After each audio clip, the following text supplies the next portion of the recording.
ನಮಸ್ಕಾರ, ಇದು ಕತೆ ಹೇಳುವಂತ ಹೊತ್ತು. ನಾನು ಆರ್ಜೆ ಅಭಿಷೇಕ್. ತಂದೆ ಮಗ ಕಾಲೇಜ್ನಿಂದ ಹೊರಟರು. ಇಬ್ರು ಮಾತನಾಡಲಿಲ್ಲ. ತಂದೆಯ ಮುಖದಲ್ಲಿ ದುಗುಡ ಕಾಣ್ತಾ ಇತ್ತು. ಇಬ್ರು ಕಾರ್ನಲ್ಲಿ ಕೂತರು. ತಂದೆಯೇ ಕಾರು ಓಡಿಸಿದ್ರು. ಅರ್ಧ ಗಂಟೆ ಹಿಂದೆ ಪ್ರಿನ್ಸಿಪಲ್ ರೂಮ್ನಲ್ಲಿ ನಡೆದ ಚರ್ಚೆಯ ನೆನಪಾಗಿ ಅವರ ಕೈ ಸ್ಟಿಯರಿಂಗ್ ಮೇಲೆ ಬಿಗಿಯಾಯಿತು. ನಿಮ್ಮ ಪ್ರಿನ್ಸಿಪಾಲ್ ಹೇಳಿದ್ದನ್ನು ಕೇಳಿಸ್ಕೊಂಡ್ಯಾ? ನನಗಂತೂ ತಲೆ ಕೆಟ್ಟೋಯ್ತು. ನನಗೆ ಈ ಥರದ ಅಪಮಾನ ಎಂದೂ ಆಗಿರಲಿಲ್ಲ. ಚ್ವಿಂಗಮ್ ತಿಂತಾ ಇದ್ದಂತಹ ಮಗ ಕಿಟಕಿ ಆಚೆ ನೋಡ್ತಾ ಇದ್ದ. ಅಪ್ಪ ಹೇಳಿದ ಮಾತು ಅವನ ಕಿವಿಗೆ ಬಿದ್ದಂತಿರಲಿಲ್ಲ. ಅಪ್ಪ ಮತ್ತೆ ಹೇಳಿದರು, ನಿನ್ನ ಲೆಕ್ಚರರ್ಸ್ ಕೂಡ ಅದೇ ಮಾತನ್ನು ಹೇಳಿದ್ರಲ್ಲ, ನೀನು ಸರಿಯಾದವರ ಸ್ನೇಹ ಮಾಡಿಲ್ಲ, ಸಿಗರೇಟು ಅದು ಇದು ಮಣ್ಣು ಮಸಿ ಅಂತ ಈಗ ಎಲ್ಲವನ್ನ ಕಲ್ತ್ಕೊಂಡಿದೆಯಂತೆ, ಹೌದಾ?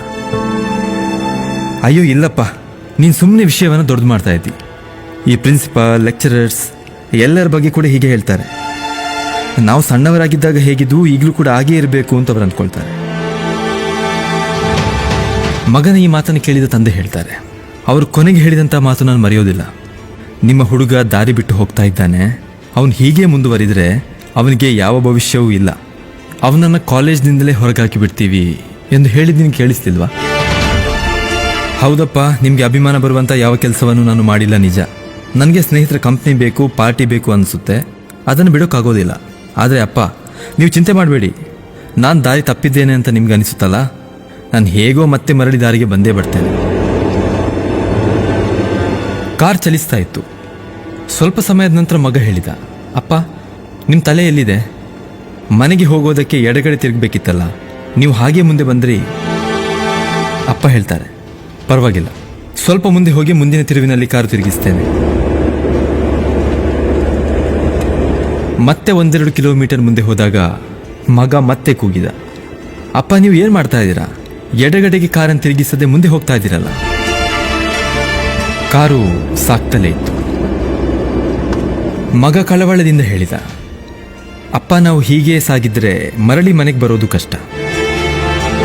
ಅಪ್ಪ ತಕ್ಷಣ ರಸ್ತೆಯಿಂದ ಕಣ್ಣು ತೆಗೆದು ಮಗನನ್ನು ದಿಟ್ಟಿಸಿ ಹೇಳಿದರು, ಹೌದು ಮಗು, ತಪ್ಪು ದಾರಿಯಲ್ಲಿ ದೂರ ಹೋದಷ್ಟು ಮರಳಿ ಸರಿದಾರಿಗೆ ಬರೋದು ಕಷ್ಟವಾಗ್ತದೆ. ಮನೆಗೆ ಹೋಗುವ ದಾರಿ ತಪ್ಪಿದಾಗಲೇ ನಿನಗೆ ಆತಂಕವಾದರೆ ಜೀವನದ ದಾರಿ ತಪ್ತಾ ಇರುವಂಥ ನಿನ್ನನ್ನು ಕಂಡು ನನಗೆಷ್ಟು ಆತಂಕವಾಗಬೇಡ.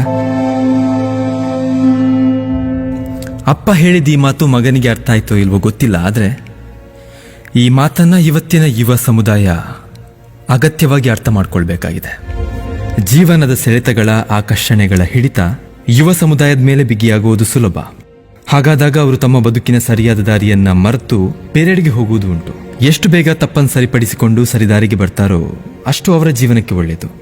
ಮುಂದೆ ಸರಿಯಾದಿತ್ತು ಎಂದ್ಕೊಳ್ತಾ ತಪ್ಪು ದಾರಿಯಲ್ಲೇ ನಡೆದರೆ ಮರಳಿ ಸರಿದಾರಿಗೆ ಬರೋದು ಕಷ್ಟ ಮಾತ್ರ ಅಲ್ಲ, ಅಸಾಧ್ಯವೂ ಆಗಬಹುದು. ನಮ್ಮ ಬದುಕಿಗೆ ಸರಿಯಾದಂಥ ದಾರಿ ಯಾವುದು? ಆಯ್ಕೆ ನಾವೇ ಮಾಡಬೇಕು.